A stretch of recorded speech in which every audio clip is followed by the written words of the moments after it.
All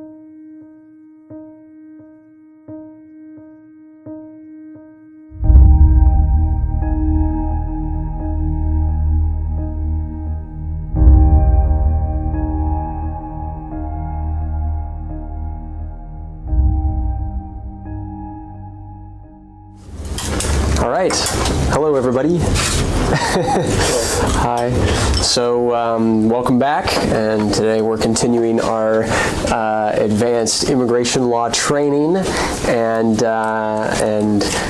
thanks everybody for the flexibility, and sorry that we're doing it around the lunch hour instead of the morning hour, but it's working out. I think there's a lot of us here, and so feel free to eat and stuff as we go. Today we're talking about asylum. So just as a refresher for those who may have not have seen some of the other courses, we've talked about inadmissibility and deportability, and we've talked about all aspects related to family-based green cards, and we've also had a session on visas, particularly focusing on the U visa. So now we're switching gears. We're not talking about really any of that stuff, and we're entering a whole new topic, which is the topic of asylum. And this is going to be a 2-week topic, and the first week, which is today, we'll really talk about the basics of asylum law, and next week we'll go a lot more in depth about some of the nuances, specifically looking at withholding of removal and relief under the Convention Against Torture, and also looking at some of the bars to asylum. But we'll cover all of that step by step. So my plan for today is first we'll do our intro to asylum, withholding, and relief under the Convention Against Torture, and then we'll review the quiz, and we'll basically leave it to these things. All right. So, intro. So the point, remember, is to protect refugees who are fleeing from persecution. And so asylum law passed, remember, right after the World War II. And as refugees, come on in, join us. And the question was, okay, how do we legally protect people that are Jews who are fleeing from Nazi Germany from being returned to countries where they would face almost certain internment, death, and torture? So in that context, the United Nations created this international definition of a quote-unquote refugee. And they defined it as any person who is outside of their country and who is unable or unwilling to return to that country or to avail themselves of the protection of that country because of persecution or a well-founded fear of persecution on account of their race, religion, nationality, membership in a particular social group, or political opinion. All right, so this definition kind of creates the basis for all of U.S. asylum law and really for all of international asylum law. All right, so historical context, I talked about that.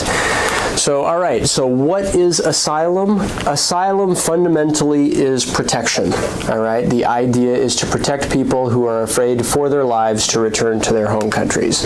So we just looked at this, but breaking the elements down, people need a well-founded fear of persecution on account of one of these 5 things: your race, religion, nationality, political opinion, or your quote-unquote membership in a particular social group. All right? And we have to be aware of the bars, which we'll talk about.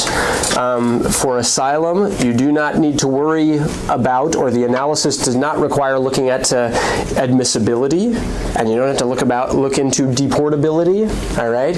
You look into whether or not they're barred from seeking asylum. It's a different term. All right?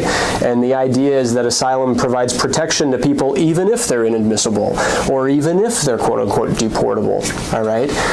As long as they don't trigger one of these more serious bars. Okay? All right. So let's talk about the asylum benefits. After you submit your application, you can get a work permit. You can apply for it 150 days after you submit the application. You can receive it after 180 days after the application's pending. All right? And that allows you to apply for a Social Security card and driver's license. The second benefit is, of course, after your asylum case is on file, the government cannot deport you. And so, you basically have an automatic stay of deportation until a judge looks at that asylum application and makes a decision. After winning asylum, you can petition for certain relatives, certain family members, mainly children under 21 and spouses, all right, and that's on an I-730 family petition. And after winning asylum, you can be eligible for other types of benefits depending on city ordinance, depending on state law, and there are some federal benefits you can qualify for too. All right, and I didn't put it on here, but it was covered when we talked about green cards. The big benefit also is after 1 year after winning asylum, you can apply for a green card. So hopefully we're all familiar with that. Okay, good. So the questions for the lawyer that people come in and they do in our consultation that we will look at and answer today are these. Am I eligible? What are the risks? What are the benefits, which we just looked at? What are the costs? What would you recommend? How do I apply? And how do I apply? Okay, so each of these questions we'll look at right now, all right? And the big one that requires the most kind of legal analysis is, am I eligible? So we'll start with eligibility. All right, so again, we look at that definition. I am a refugee if, first, I have a quote-unquote well-founded fear, second, of persecution, third, it's on account of, and four, any of these, my race, my religion, my nationality, my political opinion, or my membership in a particular social group. All right? So we're about to go through this. Also, you can't have triggered any of the bars to asylum. All right? So these are sort of the 5 big eligibility requirements for any asylum case in the U.S. All right? So let's look at them. First, you have to have a quote-unquote well-founded fear. So what does this even mean? First of all, when we file for asylum, the burden is on us to prove that there's enough bad things happening in their country and to prove that there's been enough bad things that happened in my particular situation to show that I'm eligible, to show that I, yes, do have a well-founded fear. So it's not like we file for asylum and then the government's got to show a bunch of stuff. We've got to submit the arguments in our case. Second, there's a subjective component. Just looking at this well-founded fear term, right? The fear part is subjective. The person has to actually be afraid to go back to their country, because if they don't actually feel fear, then they can't win their case, all right? So here I have a note that we have to be aware of our client's credibility. They have to be able to enunciate and articulate and say on the record why they're afraid to go back and that they are actually afraid to go back, all right? And of course, there's an objective component to it. It can't just be your fear. Your fear has to be, quote unquote, well-founded. And the well-foundedness of your fear is whether or not there is documentation in your country to substantiate, to show that whatever fear you might have to return to your country is a reasonable fear, it's not just you're paranoid. It's like there are people that are in your situation, in your home country, that have been persecuted or that are currently being persecuted, right? All right. So I say here it's established by documenting evidence of country conditions. That's why they're so important in an asylum case. All right. So there's a particular case when the Refugee Act was first passed in 1980.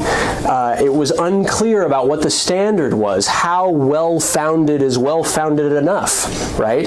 If I have proof that, if I have proof that, 50% of the people in my situation are getting shot and killed, right?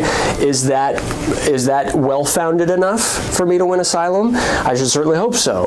If I have proof that 40% is going to be shot and killed. So I have a 40% chance of death. Is that well-founded enough? How about 30%? At what point? The law says a 10% chance. If you can show that you have at least a 10% chance of suffering some serious form of persecution, then that's quote-unquote well-founded enough to meet the definition for asylum. Big caveat here, that is not the standard for a case for withholding of removal or relief under the Convention Against Torture. We'll talk about that later today slightly, but we'll really go into that next time, all right? Those other laws require more likely than not standard, so it's 50% or more.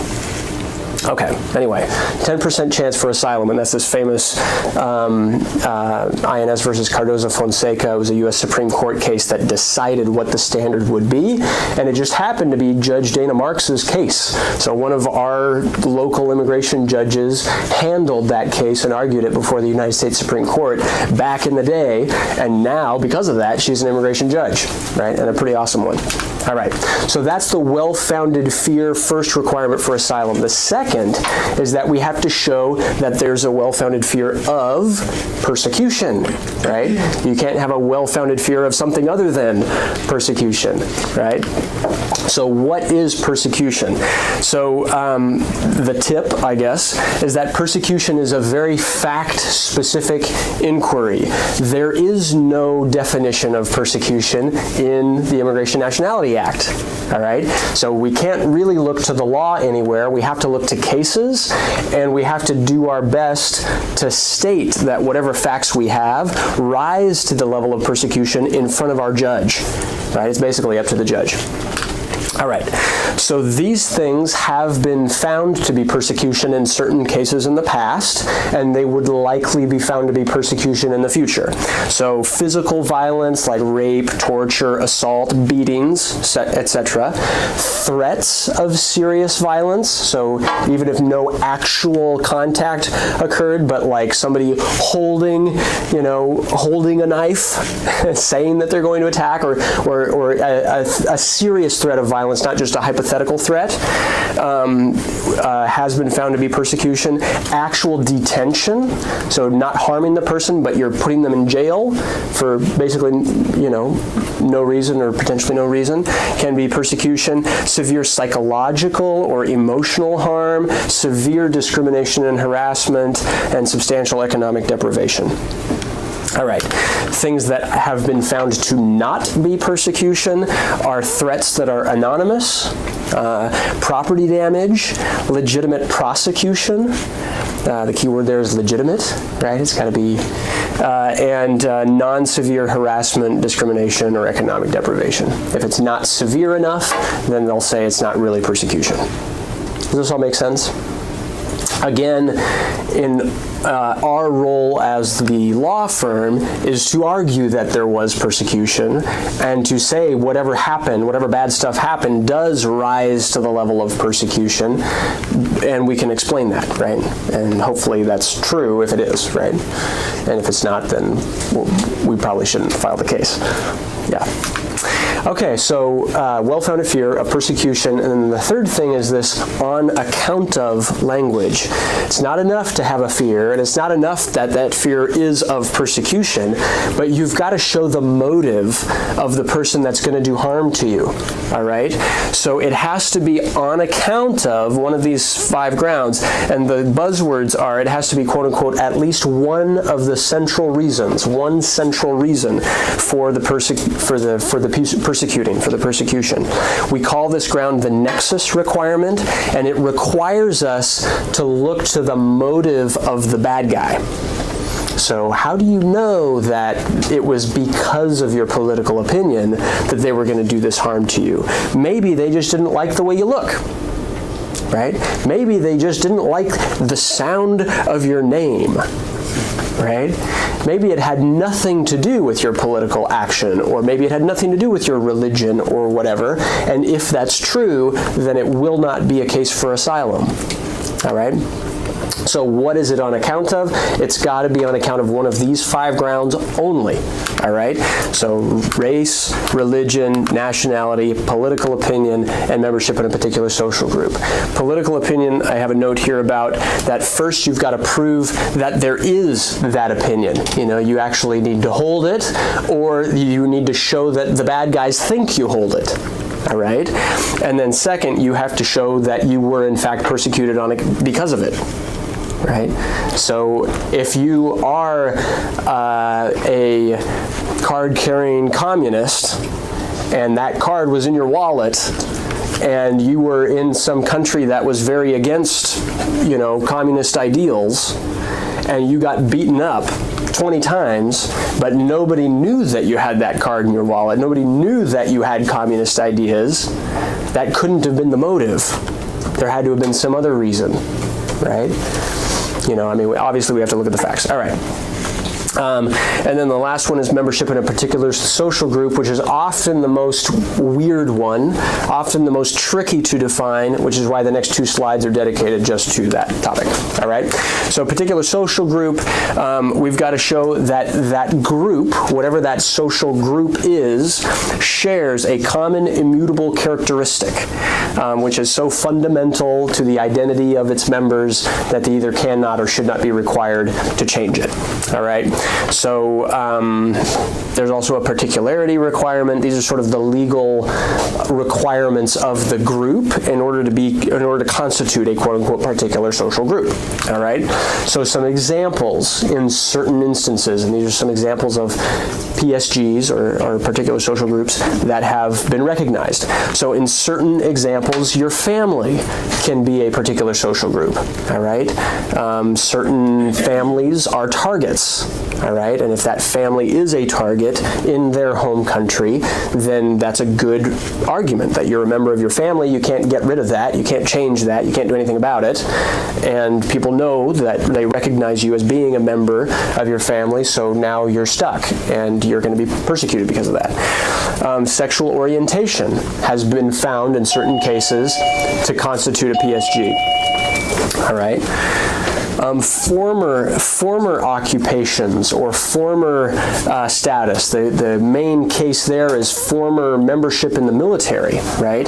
If it happened in the past, you can't really do anything about it, right? I once, went to such and such an academy. Maybe that former membership makes me a target for some reason. Gender-based claims are now recognized. So female genital mutilation, which yes is a thing that does happen mainly in tribal parts of Africa. Domestic violence cases, which our office has seen so many of. These are all common examples of particular social groups. What I put down here is that young men who have been subjected to gang recruitment and who have refused to participate in a gang, that is not a particular social group, all right? Gang cases have been incredibly difficult to get particular social group status, which is why many gang cases lose. Yes? Why isn't it? I mean, to me that kind of sounds like a particular social group, right? Yeah. So why isn't it exactly? Well, they say it's not particular enough. Like lots of people could be in that situation. They say it's too amorphous, right? Which is sort of the same argument. Not one, it's not particular, and two, the courts often say that it's not socially distinct enough, socially visible enough. How can you just point out somebody and say, hey, you're a member of that group, right? You can't just say, you can't, it's difficult. It's a wishy-washy category, and it's an imperfect analysis, right? Because you might say that, it's too amorphous or whatever, and then you can read other cases where somebody was in a relationship that they weren't able to leave, right? In the domestic violence context, and you say, wait a second, if there's, women that are fleeing from serious violence from their husband, right? Is that a group?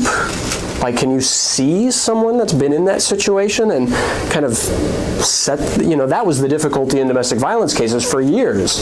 And now we have a good case on point that has said, yes, that is a particular social group. But in the gang context, we have the exact opposite happening, saying that it's not a particular social group. So there's no easy way to do it. We've got to just read cases and see what the cases are arguing. All right.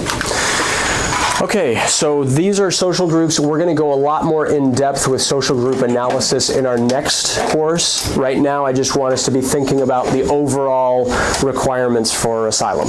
Okay? All right. So the next requirement is that we show that we haven't triggered any of the bars to asylum eligibility. All right?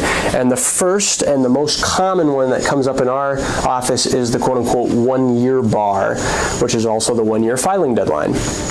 And so you have to apply within 1 year of your most recent arrival to the United States, or you are not eligible for asylum, and yes, subject to 2 exceptions, all right? And those are if you can either show that there was a material change in circumstances, or if there were some extraordinary circumstances in your situation, if you were sick, if you were hospitalized, or a change in your country, right? You weren't afraid to go back to Nigeria when you first arrived here, but then some political change happened and now they're hunting everybody that's in your exact situation right now. Now you have a change in circumstances, right? So if you have one of those exceptions, you need to file typically within 6 months. The buzzword is within a reasonable time, but courts have interpreted that to be 6 months. All right. The next bar is if you have a safe third country. So the idea there is you don't need protection in the United States if you're also yes, you're a citizen of Peru, which is where you're seeking asylum from for whatever reason, but maybe you have dual citizenship in Spain. Right? Well, if you're not afraid for your life to return to Spain, then you don't need protection here. You have a safe other country that you could go to. All right?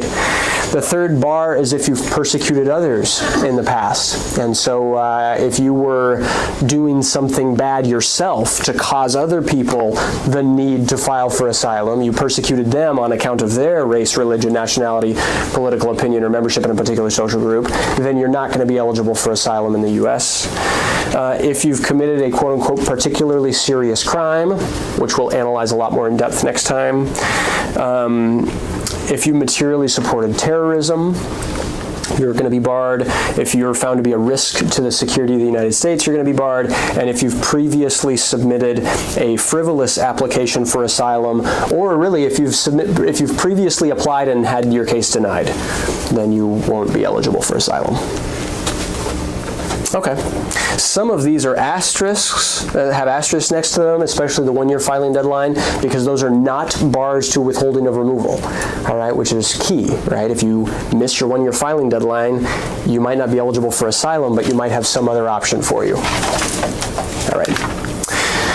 So it's not in the law in the same way, but credibility often basically is the other requirement. All right. So in an asylum case, if you're found to be quote unquote incredible or to lack credibility, you can be denied. You can have your whole case denied just on that issue. So credibility also becomes kind of a requirement all the way through your asylum application. All right. So court has to follow a totality of the circumstances test to determine whether or not somebody was not credible. So they look at the person's demeanor, they look at their candor, they look at their responsiveness to questions that are asked, inconsistencies with the record, with any prior statement, with any statement made during this particular hearing.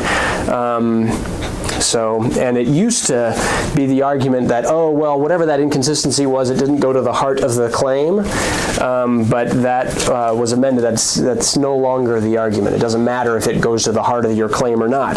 Any inconsistency can make you it can taint your asylum case and you can be denied. Okay. So we've talked about asylum, all right? Whenever we submit the asylum application, though, we're actually asking for protection based on 3 laws, not just on 1. So we're actually applying for asylum, which is the best, all right? And then we're also applying for withholding of removal, which is not quite as good. And then we're also applying for something called relief under the Convention Against Torture, which is even less good. All right, so we'll go in much more depth on these next time, but just let's look at them now just briefly. Withholding of removal, this term, when you win withholding, you get ordered deported, right? But your deportation is quote-unquote subject to a grant of withholding of removal, so they can't actually execute that deportation. They've got to allow you to stay in the U.S., but you're never going to qualify for a green card. You've got a deportation order against you. You're never going to be able to leave the U.S., because if you leave, you don't have status to come back in, right? You're sort of in this limbo land, and you can, yes, apply for a work permit, driver's license, things like that. You can live here, but that's basically all you got. All right, no petitioning for family members, no other benefits when you just have withholding of removal. All right, so in order to get this, you've got to show a clear probability that your life or freedom is threatened on account of one of those same 5 things: your race, religion, nationality, political opinion, or membership in a social group. All right. So clear probability, it's more likely than not, it's more than 50%. It's got to be, you've got to have a very serious case to file for withholding, because think about it, you're trying to get around one of the bars. All right, so you have to have even more evidence typically to win a withholding case. All right, it's not as good as asylum because you can never get a green card, you can't travel, you can't petition family members, etc., but you can still apply for work authorization. All right. Even worse, as far as benefits go, is CAT relief. CAT is under the United Nations Convention Against Torture. It's not even codified under U.S. law. It's just an international treaty, right?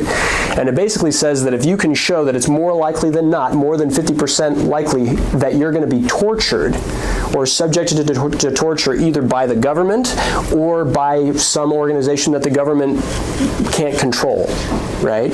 They are either unwilling or they acquiesce in the torture of some other criminal organization, for example, right? Then you can't be deported to that country. The benefit of CAT is that you don't have to show that nexus stuff, right? You don't have to show that it's on account of your race, religion, nationality, political opinion. For CAT, you've just got to show you're going to be tortured, right? Or killed, which is, anyway. But it's the same thing. You are ordered deported. With a CAT case, your deportation is what they call deferred. They call it deferral of deportation. And you can get a work permit, but if the country circumstances change, at any point in the future, the government can come in and execute that deportation order. If they say, wait a second, nowadays, your country is all cleared up and safe, we're going to deport you now, they can do that. Yes? Is it the same thing for withholding? Theoretically, but it takes it's more uncommon that it would happen with withholding. Yep. Can they lose their EADs at some point for any other reason? Not without a change by Congress. Okay. Yeah, they have a EAD code ready for that. Like that will. Particularly serious crimes with a 5-year sentence imposed will bar you from withholding. Okay. And so if you're in that situation, CAT's your only argument. Yep. I have a question. So withholding removal, you would argue that if you have some bars that bar you from asylum, correct, then you would move to withholding removal. Correct. Yep. And now we have some clients that are in quote-unquote withholding-only proceedings because the government is not allowing them to apply for asylum because they've been ordered deported in the past. Right? So that's just something to be aware of, right? So in that situation, we are preparing a full-on withholding of removal application and arguing it based on these criteria because that's what the judge is looking for. And we have won those cases. And we've won CAT also, and we have a big CAT case coming up in Texas in about 1 month. And Manuel's flying out there next week to prepare the client for it. And so, these are very real, and our office sees these. Our office is actually very, very familiar with asylum for the most part. But it's good to cover the bases and go over nuance. All right, let's look at the process, and then we'll be all set here. So step one is an affirmative application. So remember, asylum can be filed. You can actually file it yourself, which we call it affirmative, all right? Or it can be defensive, which I'll just put it down there. So,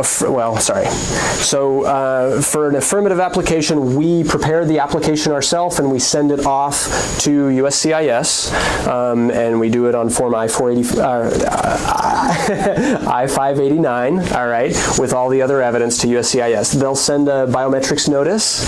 We'll have an interview with the San Francisco Asylum Office, or with whatever asylum office is overseeing the case. But in our area, it's all at the San Francisco Asylum Office. If you win at the asylum office, then you win asylum, and that's the end of it. If you lose, though, you don't get ordered deported yet. You have a second opportunity to submit an asylum application in court. And if you're in court facing deportation, you can file what we call a defensive asylum application. And it's basically saying, hey, I'm going to defend myself from getting deported. And it's the same evidence, except typically we like to, at this point we go all in with putting every argument forward that we possibly can, because, you lose, you get ordered deported. All right. So, instead of just the application that's submitted, we'll also very commonly submit a legal brief that explains legal eligibility. We'll also potentially have expert witnesses. We'll also often prepare psychological evaluations. We'll think of whatever other evidence we can think of to try and make the case as strong as possible when we're talking about a defensive case. All right. So, and I already talked about work authorization a little bit. The idea on work permits, originally most asylum applications would never see work permits. And when I started doing immigration law, most of my asylum cases we would file, we would get our decision in 5 months, we'd have our interview in about 3 months, and we would never even see, it was the very rare case that we would ever see a work permit, unless there was some weird denial or some weird government delay that had it push out more than 180 days. And what they say is that if there's some weird delay that you didn't cause that sends it more than 180 days, now you can apply for a work permit, because now you're stuck here and you're filing for asylum and the government can't remove you anyway, right? But what's crazy is that basically since 2014 and since the surge of asylum cases that happened through the border and everything else, now there's backlogs on asylum cases pretty much throughout the United States, and we see huge backlogs in the San Francisco area. We're talking 2 years minimum on our cases right now, and so it's basically every single case now is what used to be the exception, and so every single case that we file now we're getting work permits for after basically 6 months. So asylum becomes a good way to get yourself a work permit if you have a legitimate case. Right? Yes? So it says you can file it after 150 days, but it'll be approved 180 days. Correct. After 180 days. They can't legally approve it until there's 180 days with an asylum case pending, but they allow us to file it a month ahead, 30 days ahead. Is that the same for renewals? Nope.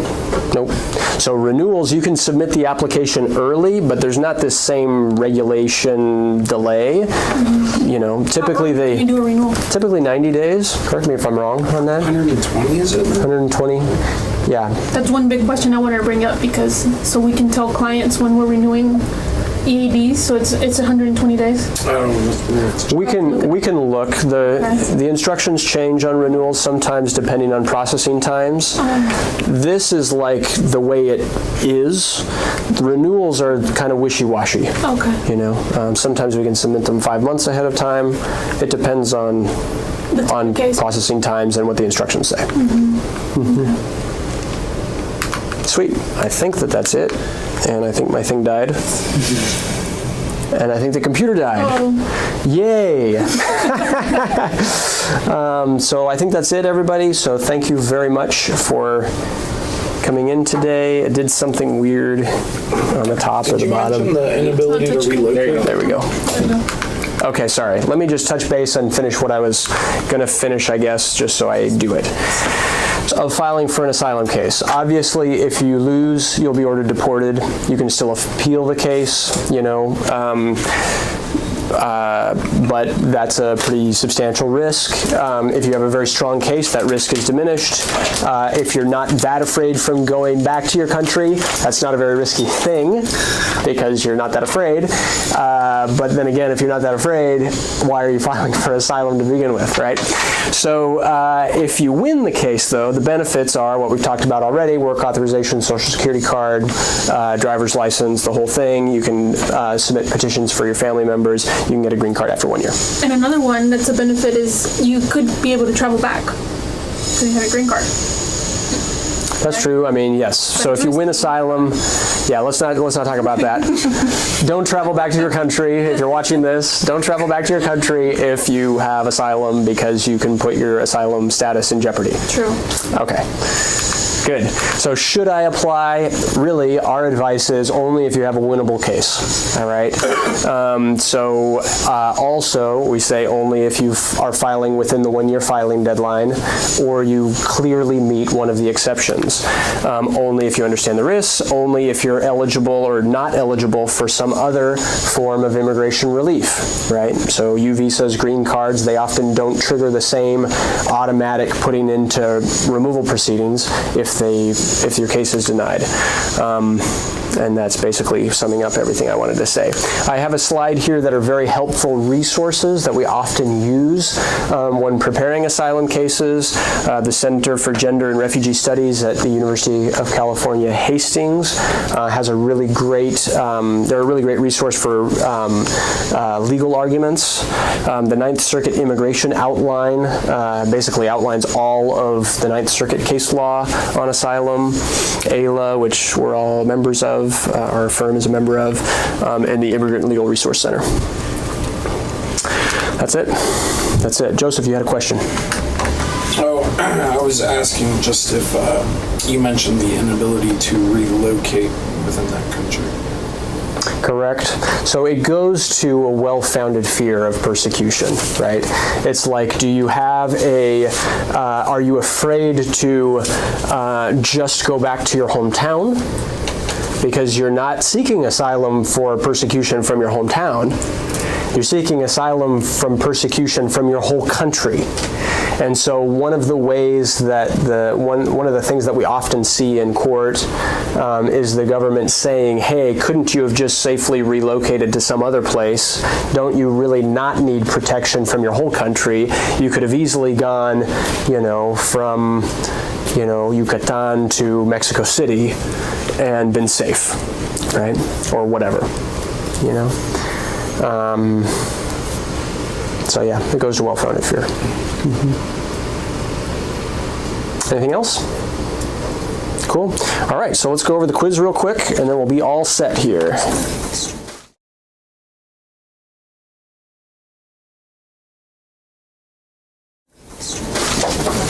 Cool. So I'll start, and then we'll just go around real quick. So 1, true or false, you can potentially be eligible for asylum based on either an experience of past persecution or a well-founded fear of future persecution. True.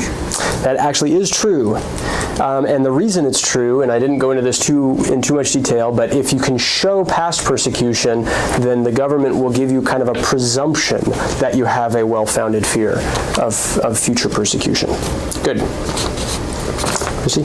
Number 2, true or false, to show a well-founded fear of persecution, you must show there is a 50% likelihood of the harm happening to you. False. And it's false because it's 10%. Correct. Oh, okay. All right, so 3 is a very, very huge question. So what is persecution? Circle each of the following examples of harm you think that might be persecution.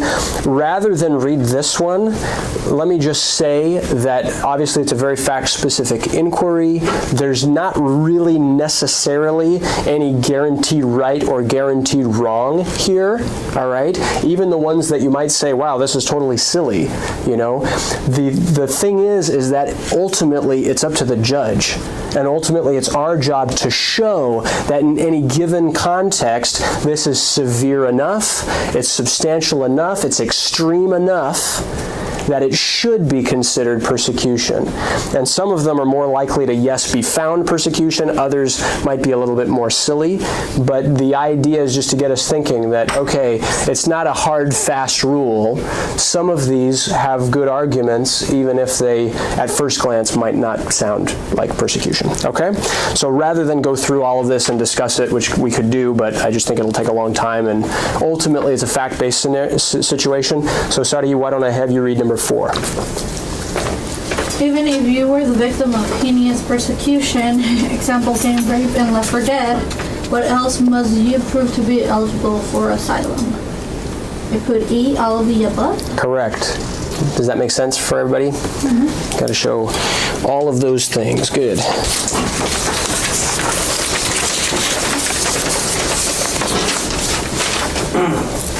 What is a particular social group as defined in U.S. asylum law? C, a group of people with a common immutable characteristic that either cannot or should not be required to change. Yes. Number 6, true or false? You can be denied asylum if a judge finds your testimony to be inconsistent or incredible. That is true. That's true. 7, true or false? Some people are not eligible for asylum, but are eligible for withholding removal. It's true. That's true. True or false? Some people are not eligible for asylum, but are eligible for relief under the Convention Against Torture, CAT. True. That's true. True or false? It is normally much better to qualify for asylum than to qualify for CAT. True. That's true. Everybody understand why that is. Mm-hmm. Yeah, you get more benefits, right? All right, so true or false? It is much more difficult to win CAT than to win asylum. That is also true. It is way more difficult. All right. Did you want me to do 11 or? I can do it. Okay. Fred is an Afghanistan native and has a captain in the American Allied Forces in the Afghanistan War. While there, he helped the U.S. engage in waterboarding and other unlawful techniques to interrogate innocent people to get information from them about terrorists. Fred and his family have now received horrible death threats, and he has fled to the U.S. He seeks asylum. Is he eligible?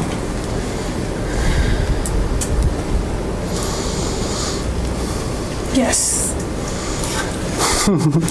I put no because he participated in persecution of others. That is the correct answer. That is the most correct answer. Even though he helped the U.S.? Even though he helped the U.S., right? So he has a very strong case for relief under the Convention Against Torture, right? Yeah. So there could still be some other benefit for him, but he will be barred from asylum because he participated in waterboarding. Yep. Sari?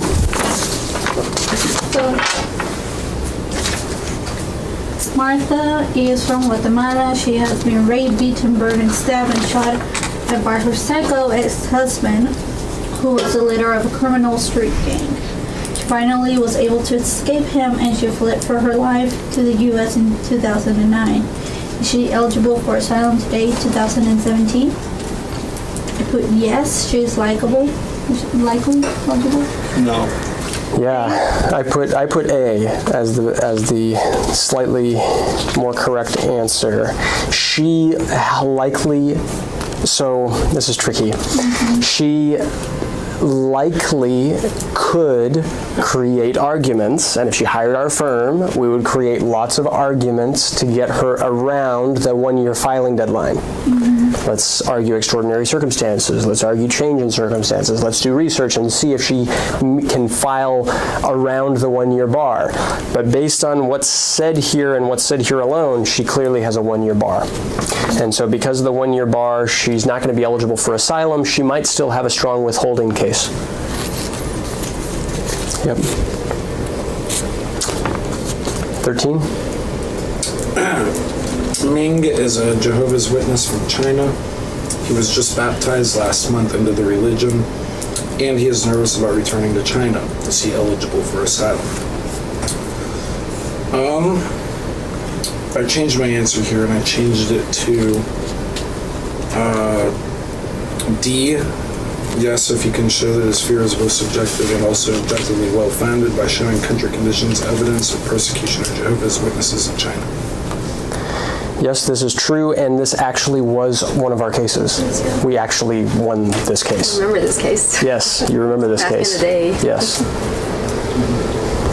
True or false? Most people who apply for asylum get work authorization during the process. Used to not be the case, but now it is. So Correct. That's right. True or false? Asylum can be applied for affirmatively at the asylum office or defensively in immigration courts. True. Good. Yep. True or false? Asylum, withholding of removal, and relief under the Convention Against Torture have to be applied for on 3 different government forms. False? False. Yep. It's all one application, all sent at the exact same time. All right. Good job, everybody.